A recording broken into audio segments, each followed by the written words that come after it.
told me about your method. So we were talking about generally like what's happening in this period and about the ventilators they have been working on. And we generally have very interesting conversation with Alan. I guess you know him, so you know that the conversation can go quite much further than the normal, right? And then I don't know how we ended up talking about new senses actually, and how we can start training intuition, how we can start training kind of telepathy, let's say, if we take these words still.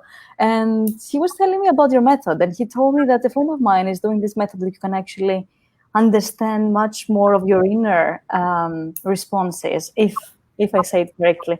But I would love to hear a little bit more about. I was excited, you know. I was like, oh wow, I used to say that this should be possible. Now there is a method and somebody's doing it, you know? Well, it's not exactly telepathy. I wish it was, although it can lead to understanding each other much, much better. Mm-hmm. In some ways, when I describe it, it will sound very simple, but it's really, really hard to do. And that is, it's a technique that I've designed for primarily performers, although I'm starting to train other people as people get more interested in it. And it's for helping performers, mostly actors, mm-hmm. I work with dancers too, to be able to access their emotions more consciously. Mm-hmm. And work is learning to use your internal physiology. And by that I mean scanning sensations that come from your blood system, your breathing, your nervous system, pain and pleasure, temperature, and digestion. And all of these sensations connect to the brain, and it's called interoception. It's a big word, but interoception is the language or the word that describes where those sensations are. Interoception, Interoception, yeah. And which is different than exteroception. Exteroception is your ability to move your body consciously. Mm-hmm. So your brain's ability to move your body is different than your brain's ability to handle digestion and your heart. So ideally, you don't want to have much control over those things because you wouldn't be able to do it very well. So you can feel sensations in your body that come from all of the involuntary systems. Interesting. And so most of the time, we're not feeling those consciously, but you can learn to feel those consciously. And the more you feel them consciously, and then are able to ride them, a little bit like surfing, you can use them and direct your ability to access emotional life. Wow. To change emotional life. So, okay, it gets me like to the question, are emotions rising and we can use them accordingly, or are we start by controlling the emotions and actually going down into the chemistry of the emotion just before it also arises? So where's the limit between, you say that you're surfing them, so I guess that you're observing them when they arise, but how deep down can you go into creating them maybe? Well, in this technique, the first thing you're learning is not emotion, but you are giving yourself emotional permission, because the emotional brain is very linked to interoception. Mm-hmm. So if you're scanning, it's the word I use, like taking your awareness, a lot like meditation, mindfulness meditation, taking your awareness through your body, feeling, I've got a pain there, and I can feel the inhale and the exhale, and there's my digestion, and feeling those things. Those sensations are linked to your emotional brain. Mm-hmm. So as you're doing that, you may discover, I feel kind of sad or grief, or I feel angry, or I feel kind of bubbly and excited, because the same emotion lives in the brain next to the same place that scans interoceptively. So you can work that both ways. You can have an emotional moment which heightens your awareness of interoception. When it happens to all of us, we get scared and we can feel our heart pounding, or we say, my heart is in my stomach. So there's a lot of the language that we use is connected to this, you know. So we often say, I was so scared, I almost peed my pants, because so all of that is happening in emotion, heightened emotion. You can feel your digestion often. You feel like you're up on the verge of collapse because your relationship to gravity is shifting. So you can go eventually with this training. It's quite a long bit of training. You can go back and forth between tracking an emotion to see how it's affecting you interoceptively and then calming it down, or heightening it if you need it as an actor. Or you can go the other way around. I can go to my physiology. When I'm demonstrating, I often demonstrate big emotion, but I'm not feeling the emotion. I'm just feeling my physiology. And I know myself well enough in order to go to the places that make me cry or make me angry or make me happy. And because I'm doing it with my body and not my thoughts, it looks real and it communicates very well, because it's more like the way that an animal communicates or a baby communicates. There's no barrier between the feeling. I'm not thinking about it. I'm feeling about it. That's a very interesting line that I would like to explore more, because it is a totally different way of responding to emotions or to our body instinctively, kind of. So like the body just responds, and it's different for us to go and analyze it and think what we should do and then act. Also, it's a different type of tempo, right? So like the instinctual is much more immediate, the response also, right? When we have to go and process it and bring down the decision, it takes much more time. But how do you recognize like the difference? How do you go from one to another? Because we're just so used to use the brain, to analyze everything. It's amazing how because a lot of us are, a lot of my students are actors, and some of them are dancers, and they're used to using their body and changing their body, but your interoception is not something that you can change. I mean, I can change my heart rate now a little bit, and with this technique I can change a little bit, but really it's not about changing it. It's about finding, so there's a lot of work in really basically learning to feel your breath, your inhale and your exhale. It's been happening in systems of movement and meditation for thousands of years, so that's not necessarily new. But feeling your breath while you're also feeling your blood system. And your blood system, you can feel in your body, and at certain times of the day, like when we wake up in the morning, we often can feel it. Or like I say, when you go for a run and you can feel your heart pounding. So there are times so I make people run around, for example, and then I get them to stop, feel your breathing, feel your blood system. And then eventually we get so that we can feel those things without stimulating them exteroceptively, which just means you can stimulate all of these systems in a variety of ways. Different yoga positions with different movements, by getting your heart rate up, and then eventually your brain just gets so it can feel it without running around, without stimulating it in a big way. And then so you basically have to practice. It's a practice, and lots of people that are meditators do this, that do mindfulness meditation, scanning their bodies. But the hard part as an actor is doing it while moving around. Yeah, of course.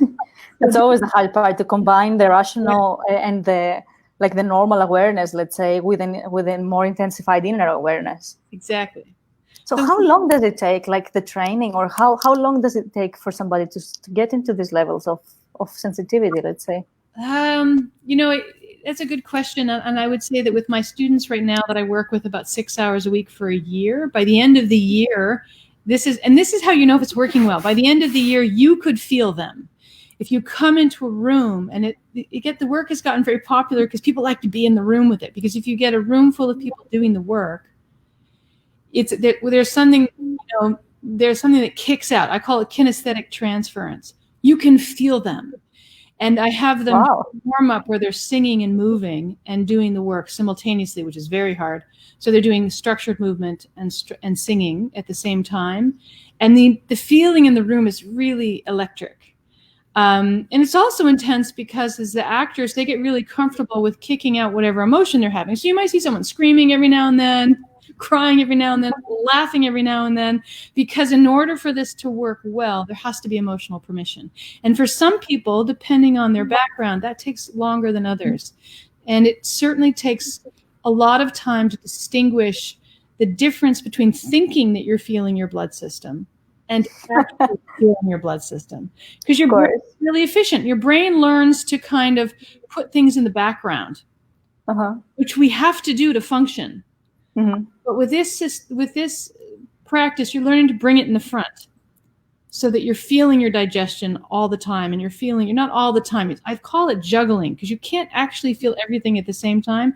So you're juggling your awareness of your internal systems. And then you're learning to do that while you talk to somebody, while you dance, while you do memorize text. So it takes a full year of regular training to get people so that you could feel it. It's faster to get someone where they can feel it, if that makes sense. So there's different levels of the technique. Explain me a little bit, like why somebody else can feel them? I can totally understand the sensitivity in their own selves, but what does it bring further away from their limits? I think it's about mirror neurons. You know, when you see an animal, it's so delightful, right? There's a joke in theater that never be on stage with a dog. Because their ability to pull the attention of the audience will be 100 times better. So you cannot compete with a live animal. I have seen some good performers pull it off.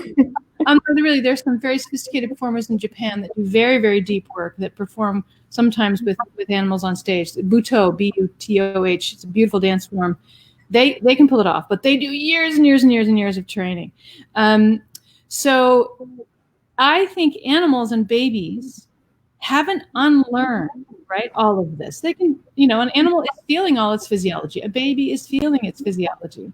So they're beautiful to look at. They pull your attention and so in terms of mirror neurons, if I am repressing in my body, consciously or unconsciously, certain systems, mirror neurons mean that babies learn language through mirror neurons by copying. So if someone's playing tennis and you watch them play tennis, your body will unconsciously or consciously copy the movements of the person playing tennis.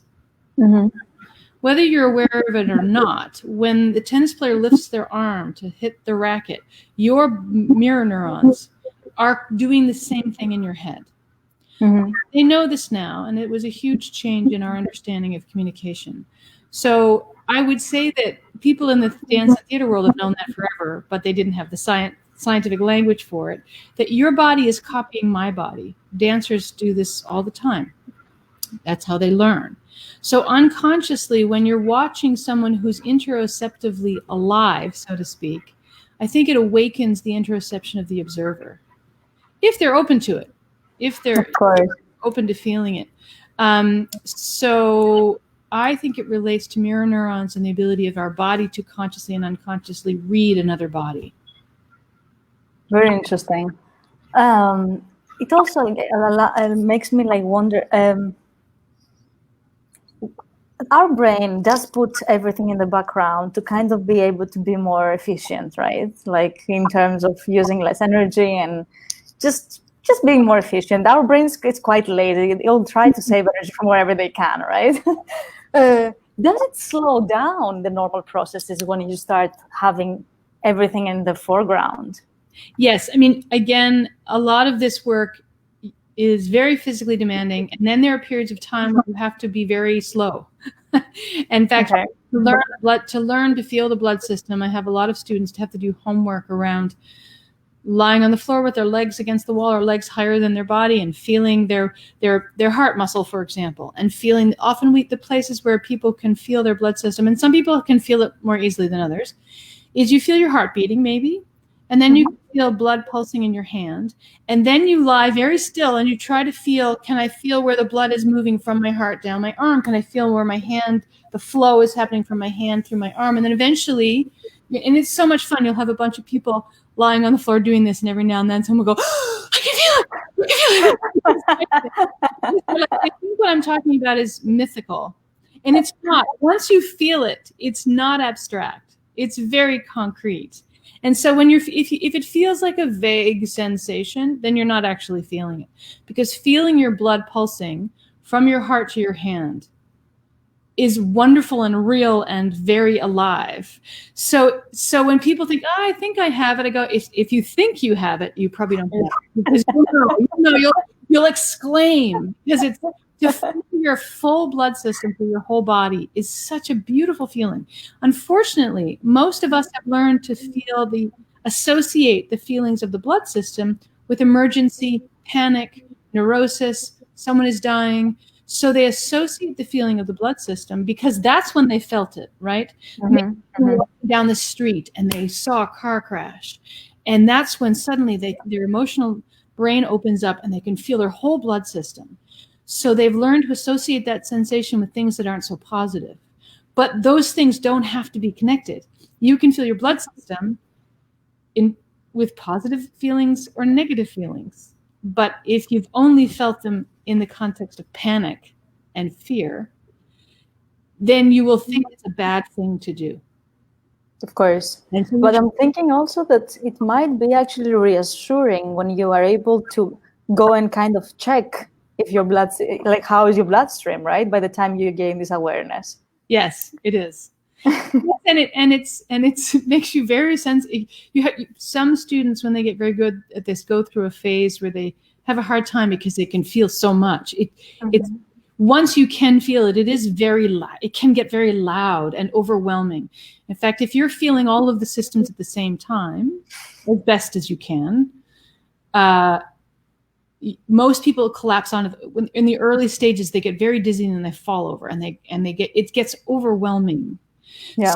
So you have to learn to be able to literally stand up and do it, and you have to learn to trust gravity, because you have to really need the floor, which is the floor, because you're like, it's so much sensation at the same time. Whereas animals are like, yeah, that's how they function. That's how they live. That's how they move so quickly. That's how they respond to danger quickly. That's how they go from 0 to 10 with their nervous system and their muscles quickly. But for us, like you say, it does take some slowing down, and it does take a lot of practice that is unusual practice for the average person. So practically, to be able to create this sensation, you don't control at all the interoception. You just learn how to observe it, learn how to just understand your systems, right? Yes, you learn how to exteroceptively stimulate louder sensation through reception. And again, which sounds like a lot of big words, but if you go for a run, you'll feel your breathing more and you'll feel your heartbeat more. It's not, in some ways, it's like I'm teaching people how to be. Sitting. It's not just sitting meditation. It's more things going on than just sitting. Extremely interesting. How can somebody try it? So, how do you offer classes? How is it your system working? Yes. Right now, I teach at York University in the theater program, but I also teach in a couple of I'm a visiting guest teacher in a couple of theater programs in the U.S. I visit and give workshops to people. I have a summer intensive that usually canceled, obviously, because of COVID, that I run in Toronto every summer, that people can come, and I have an introductory week that you can take, and then after that week, people come that have done the work before, which is helpful if you do both, because then you can get a sense of what it looks like when people have had more training, and it makes it easier in some ways to see some people who have done it for a while. It becomes less abstract. How did you stumble upon that? Because it has your name, so I'm pretty sure this is something that you came across with. How? Are you an actor yourself? Yes. Well, I've been a performer for a long time, and I also have a trauma history. So I did a lot of reading about trauma, and I used to suffer from dissociation, a pretty serious dissociation. And I was really, thank God I did theater, because I think that I would not be as functional a person as I am, because it allowed me to do work vocally and physically. And at the same time, I was studying a lot about what happens to the brain and the body with dissociation, clinical dissociation. What happened exactly with the dissociation? Because I don't know the term very explicitly. It's a big word that means you have shut off from your ability to feel in many ways. And dissociation can get extreme with extreme trauma. So you can get a feeling like you don't feel even exteroceptively. So people, all of us are dissociated. Like when you're walking down the street, you can't take in everything that you're seeing and all of the sensations. So you dissociate, and that's healthy. Yeah. Dissociation is healthy. What's unhealthy about dissociation is when you can't stop it and you become unable to feel, say, in loving relationships or in physical situations where you should be able to feel and you can't feel. So I became really curious about my own dissociation, because I would be in certain theater classes and my colleagues would be feeling things and I would be feeling nothing. Oh, So I started to try to figure out what allows one to feel. What does that mean? And so through studying meditation, through studying yoga, through studying the science of dissociation, and working on my own trauma and giving myself places where I had emotional permission. And then also I learned a lot of it through my students. I've been teaching acting and movement for actors forever. And I really wanted them to get to a place where they could feel and also have a safe place where they could have intense emotion. And this work allows for some pretty intense emotional release. And theater is a wonderful place for that to happen. You know, the challenge with a lot of yoga classes and the challenge with psychotherapy is you're sitting, which is right. You're sitting down. I was like, I can't do what I need to do sitting and talking. Now there are fortunately far more techniques out there that allow more movement and physical work, which is great. And then with the problem with a lot of performance classes is in acting classes, everyone was faking the emotion. I found it really unsatisfying. And in movement classes, in a yoga class, you can't scream or cry or vocalize. You can do om, but that's not what I needed to do with my history. I needed to make some different sounds. So definitely not very theatrical either. No. So it was like taking pieces from these different worlds and trying to put them in the same place. Like, how do you have the full presence of a mindfulness practice with the full emotional life, but authentically, of an acting class, but have it really be, and again, I say it's emotional, but in my class, I'm not going to ask you about your childhood or your parents. Like, I'm not interested, not that I'm not interested, but that's not the work. I don't do the work of helping you process what comes up for you, but screaming, crying, running around. There's mats that you can bat on. There's places you can throw stuff, but it's all with the hope of moving towards not just releasing the emotion, because that's not what it's about. The goal is to feel, to come back to life again in your physical sensations. We have two interesting questions that I would like to take. It's like, what are the key factors that trigger dissociation? That's exactly what you say. What makes you stop feeling practically? Now, that's something probably a psychotherapist or a psychiatrist would answer better than I could. So in my experience, I feel like it's when you're in a situation where your body is confronted by something, violence, and you can't respond because it would endanger you more. So, they talk about fight or flight or freeze. So when the body has to go into fight, flight, or freeze, that, I think, causes dissociation. And if that gets repeated, if there's repeated trauma, it's one thing if that happens to you once. Like I remember I often tell this story to my students of, I had a bike accident and my bike was thrown into the middle of the road. And I was in the States at the time. I didn't have health insurance. So an ambulance showed up. And I was like, the last thing I wanted was an ambulance because it was going to cost me money. And I was a starving artist. I was like, no, don't take me to the hospital. Don't take, and they asked me, they said, so those questions that they asked, who's the president of the United States? What day is today? I didn't know the answers. And I just was like, why are you asking me these stupid questions? Anyway, I thought I was fine. I was just going to get on my bike and bike home. They took me to the hospital. Shortly through like being in the examination room and the doctor telling me that I had to go get x-rays, I was determined to get out of there again. It was all about money. I can't pay for this. I got off the table and collapsed onto the floor, saw that my leg was bleeding, and then I had the pain. So that if I had not, then I was like, oh, geez, I actually do need to be in the hospital. But up until that moment, and that dissociation allowed me to get my bike, to get it out of the road. It allowed me to keep functioning for my own safety and well-being. So that dissociation is a very smart part of the body. But until a certain point, right? Yeah. And then there is also another very interesting question, like, can we use your method in normal life for efficient performance of specific organs? Can we make our liver work better? Can we make our lungs work better if we want? Theoretically, I think that's the question. What's the question again?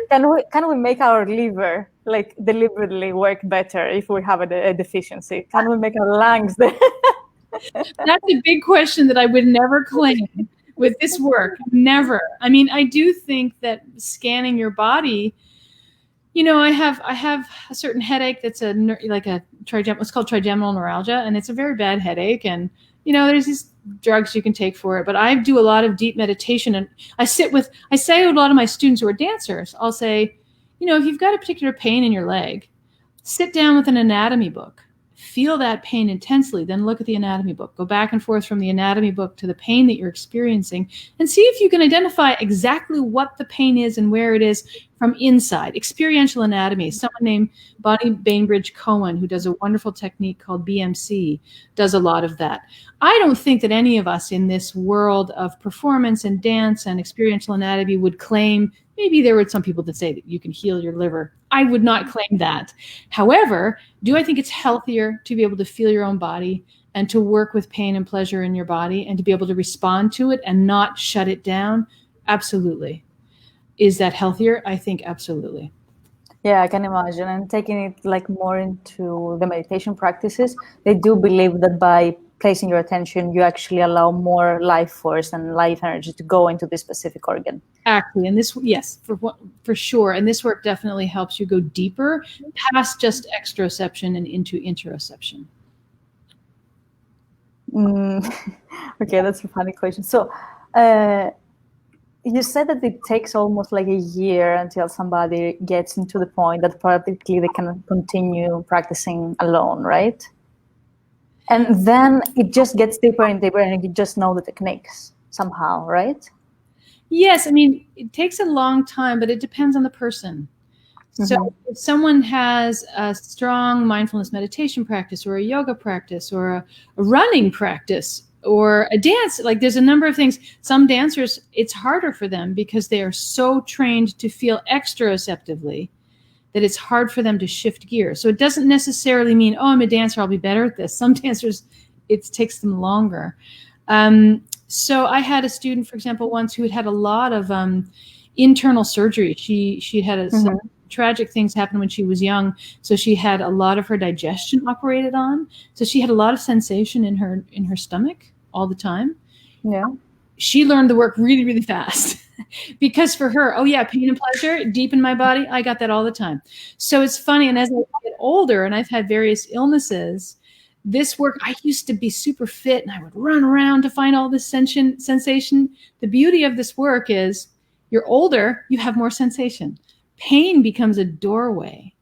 So I don't have to run around as much as my students do. One, because I'm practicing the technique, and two, because I can just close my eyes, go to pain sensation, and that takes me deep into my body right away. And then I can use that as a doorway to other sensations. Tell me a little bit about the connection between sensation. I was told about the theory of actually mixing sensations to create a third one, kind of a chemical mix of emotions, let's say, somehow in our body. And I was really trying to find something upon it, but I wasn't able. Like literally, Google was not giving me something that was relating. Probably I was putting the wrong words. I can imagine. But I have to identify that very strong sensations that like pain, we can actually direct them, analyze them and direct them into a different way, like create something different from them. I don't even know how to explain that. You see, I'm missing the words. But you understand what I'm saying, right? I do. In fact, I did a couple of workshops. I collaborated with a woman who was older. She's unfortunately passed away. She worked with aging. And when she found out my work, she asked me to come and teach with her, working with people that were older on how to deal with pain and chronic pain. So this work helps a lot with that because your body is one thing. And this is what this work helps you feel. Feeling your body is one thing, which is pretty exciting. And that's a huge payoff when you can feel your body as one thing. It's beautiful. And that also really helps with pain. So if I have a pain in my knee, as most health professionals will tell you, the pain in your knee is not just the pain in your knee. Maybe it's your IT band or your hip that's out, that's pulling on your knee, which maybe is related to something in your shoulder. And so, but you only feel the pain in your knee. So if you can, and I'm using musculoskeletal pain right now because it's easier to talk about. If you can feel the pain in your knee, but then you can feel your whole body, you can then get a sense of where are the other things that are connected to that sensation that I am calling pain. Mm-hmm. Also, we now know that pain lives in the brain. The pain is not in the knee. The pain is in your understanding of what's happening there. And that can create a loop. So if I have a pain in my knee, and I've had it for a long time, the knee can get better, but the pain can still be there. Interesting. It up here, it's a habit. So they know this now. And so a lot of health practitioners know, and it's funny how if you can distract yourself from pain, right? So you can be feeling a pain and then something else will happen and suddenly you're not feeling the pain anymore because you've distracted yourself because it's in your brain. So this work is very good and so there are exercises in the class where you will move a sensation around. And I start by talking about pain and pleasure. I say, look for pain and pleasure in the body. And then eventually, pain and pleasure, once you know the technique, pain and pleasure is a less relevant word because there is so much sensation. When you don't have sensation in your body, pain is loud. And in a way, it's a gift. It's saying, feel your body, feel your body, feel your body. Yeah. So if you can see it as a gift and as a doorway to sensation, often if you turn your attention to your body, the pain will go, oh, I don't need to give you the pain anymore because you're doing what I want you to do. You're feeling your body. So dissociating from the pain makes it get louder. I describe it to my students like a child that's trying to get your attention. It starts by just going, hey, mom, and then you ignore it. And it goes, hey, mom, gets a little louder, and then it gets really angry, and then it starts to cry, and then it's pain. Yeah. Somewhere before pain, that knee has probably been talking to you in sensation. It's been saying, I don't feel so good. I need something. I need you to walk a little bit differently. I need you to move me a little bit. I need you to stretch your hips out. But you didn't listen to it then. You waited until it was pain. Absolutely. And that resonates with my personal story. I used to have chronic back pain for 10 years. I don't have it anymore. It was because it was all psychological. And it was practically that. Just observe what your body is telling you and for what reason, right? Yeah. And completely right. It's counterintuitive, but by the time you start analyzing the pain, for some reason you cannot find the center. I was realizing that when you go into the pain kind of dissolves. And then when you zoom out, what you say, like dissociate, and it becomes stronger again. Yeah. And you start try to find the center again, and then it's again, I don't know, kind of dissolves somehow. Yeah. This is very interesting. Has it happened the same? So what would be the opposite of pain in body sensation? Because bliss is more emotional sensation, right? Well, I would call it sensation. Like right now, if I turn to my sensation, there's all kinds of sensation in my body. Some of it I might label pain. Mm-hmm. Some of it I might label discomfort. Like right now, my position of my knees, I wish you could see me. I felt the position of my knees as being a discomfort. And now as I move my legs, I feel the coolness of the couch underneath me. I feel the pleasure of my extending my hamstrings. And it's actually moved immediately from being on its way to pain to now on its way to a sensation that I would call pleasure, just enjoying the coolness and the elongation of my legs. So I would say just when often people are also looking for extreme pleasure in ways that also aren't healthy, drugs, sex, and, and the more it reaches a certain threshold of pleasure and you need more. Mm-hmm. Whereas with if you come back to sensation, there's pleasure all the time. Every time you breathe, there's pleasure. And whereas some people, every time they breathe, that might be painful depending on their experience of breathing. In some ways, I think of when you say dissolve, I like the word unravel because, and I like dissolve too. It depends on what system it's in, because I feel like sometimes, I let the pain go on my knee, but now it's in my hip. Yeah. And then, but let the pain go in my hip and now it's in my back. So it moves. And for people that are listening, stretching and yawning is an easy and accessible way to start to train yourself to feel your body. Just simply allowing yourself, a lot of our stretch yawn is broken. Watch animals stretch and yawn. Yeah. So it's so nice to watch them yawn and then stretch. Okay. Yeah. And so pandiculation, which is the stretching that goes along with yawning, is a beautiful thing. And also you'll notice there's sound. because sounding and moving is really critical to bring together in my work. And stretching and yawning usually involves some weird sounds and some weird movements of the mouth, because your nervous system comes together. Your toes, fingers, and your mouth should all be working simultaneously. And maybe not every yawn is simultaneous, but eventually you should be able to have that nervous system in a stretch yawn, allow it to freely move your whole body, because the nerves are contracting and releasing muscles through your whole body, but it's not stationary, it's moving. So you start off, you move your shoulder, and then you move your arms, and then the yawn happens, and if you can see me, it travels down my legs, and there's lots of pleasure in stretch yawning, or there should be. And if there isn't, then please start stretch yawning every day, morning and evening. That's the tools that I give people quickly are just start stretching and yawning, and let yourself make the weird sounds that come, the strange sounds that come with stretching and yawning. Let them happen. I think I kind of understand that it goes a lot with allowance of feeling the body, of moving around, of expressing our emotions, of expressing what the body needs. I feel that many times we don't stretch and yawn, for example, because we are in between other people, and it's not very socially accepted and things like that.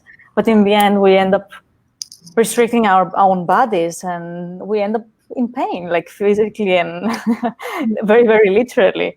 Yes. Is there your website is batdorf.org, right? I have it right. Okay, I have put it there here. And I'm not sure what they're asking. No, the question is not very relevant. But I had a question that came to my mind and then I left again. Interesting. I don't remember it anymore. But so start by stress and yawning, and then just start observing more and more. You feel your blood system. This is another good one to feel your blood system. When you wake up in the morning, many of us, not all of us, some of us that are seriously dissociated, this is where a lot of the work I learned, what happened, I would wake up in the morning and I was more tense than when I would go to sleep. So I would wake up really contracted in my body. And before I would get out of bed, I would stretch yawn and I would relax before I got out of bed. And then I started to notice as I did that, when I woke up first thing in the morning, my blood system would be so loud. Like the other thing that we work a lot with is gravity. We learn to feel gravity.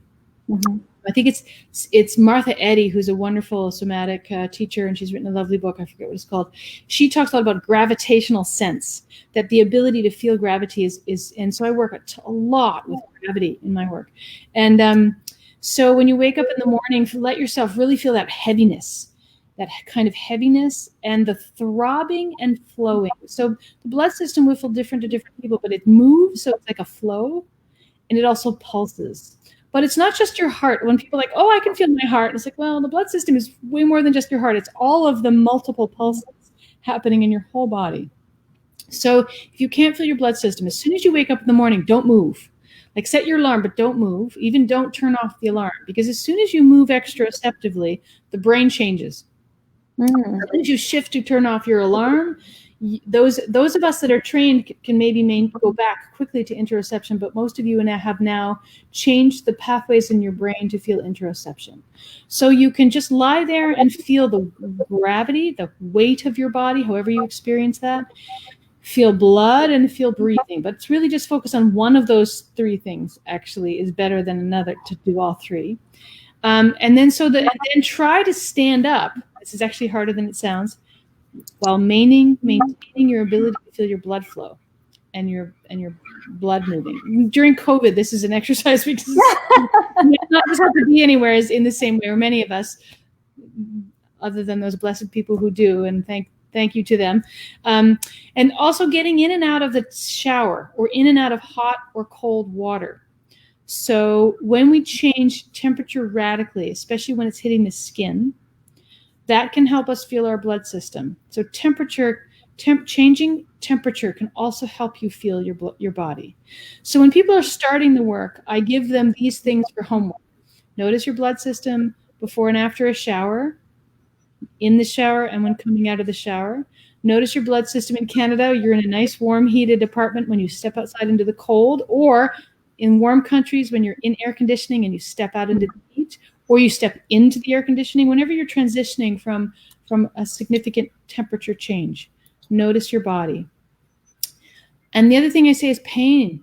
Notice pain. Just stop ignoring pain. And if you can't express, if you're in a place, like you said, publicly, where you can't suddenly cry or, use your emotion, at least feel it and give yourself a private moment. The bathroom is a great place to go. So you feel a pain, go to, and then when I say pain, it could be emotional, could be physical. Just go to the bathroom and just excuse yourself. I have to use the washroom, and go to the bathroom, go into that private place, and just have a moment where you scan your body, take a deep breath, feel your breathing. If you can't make sound, at least feel the inhale and the exhale while you're negotiating pain and what's happening for you, either emotional pain or physical pain. Give yourself that moment to let yourself move a little bit, even just in gentle ways, and then tell your brain, okay, now I have to go back. And then go back. Because feeling the body, one of the ways that I help my students feel the body is I spend a lot of time teaching them how to get out of feeling their body. Mm-hmm. So, and the tools that I use to do that are things like change your posture, change the muscular tension in your body, change your breathing pattern. So changing up your body radically, like shaking it off, is a way that people can, so that you're learning that, because most people won't go to what they're really feeling because of the fear that they'll never come out of it. If I start crying now, I will never stop crying. Oh, wow. That fear for some people is overwhelming, so they never cry. Interesting. So if you can learn to come out of an emotional state or a deep physiological state, it's easier to go back in because you realize, oh, I can control this. I can come out of this. It's a little bit like being constipated. It's like, this is a lot of emotional information needs to come out. There's nobody that can handle this. There's no place I can be violent. There's no place safely. There's no place I can scream safely. There's no place for me to cry safely. And wow, didn't even know that this is a thing. Yeah. Well, I mean, think about it. Where can we express ourselves even a little bit these days, right? Which is why theater is very helpful. We're all sitting watching Netflix. Those actors have to be able to cry. They have to be able to scream. They're not really angry. They're not really crying. They're acting. So my actors have to be able to cry now, scream now, right? And so that's what I'm ultimately teaching them to do. Interesting, very, very interesting. I get the opposite, like from people who start meditation, that they feel that the more their sensations become more subtle, the less they will be able to feel. They have kind of associated that life is these extreme emotions of pain and pleasure, and that everything in between is kind of like many people have associated subtleness with dissociation, I think. So they feel that the subtle emotions are not like worth observing, or they're not going to give you the same satisfaction in life, let's say. It's interesting. I mean, I do think there are some meditators are actually doing that, where they are learning to avoid or redirect or not get attached to extreme highs and extreme lows. Mm-hmm. That's very powerful. As an actor, we don't have that option. So that's a nice goal. Or is it? I mean, I also really like being expressive and safely in a healthy way. Violence is righteous indignation. We need that fuel right now to change all of the mess that the world is in. So I want not my anger, I want my righteous indignation. I want the power of that surging energy, that eagle-like energy that is my anger. And if I can transform that into running and changing my institutions and fighting for justice, I don't think there's anything wrong with those feelings. That's exactly the point. I don't have any problem with, I have a lot of meditator friends who are like, oh, I don't get attached to the joy that I experience when I meditate. That's just a distraction. I'm like, really? I like the joy. I enjoy the joy. And the anger, I like that anger. It gets things done. And I understand it's nice to have an option. I also have the option of not going to those things. And that is very useful. But as someone who has a dissociated background, I enjoy, and I'm an actor, I enjoy the range of emotions that the human being has within them. I think that they're wonderful. And if well used, they are tools. They're tools for transformation. Grief is a beautiful feeling.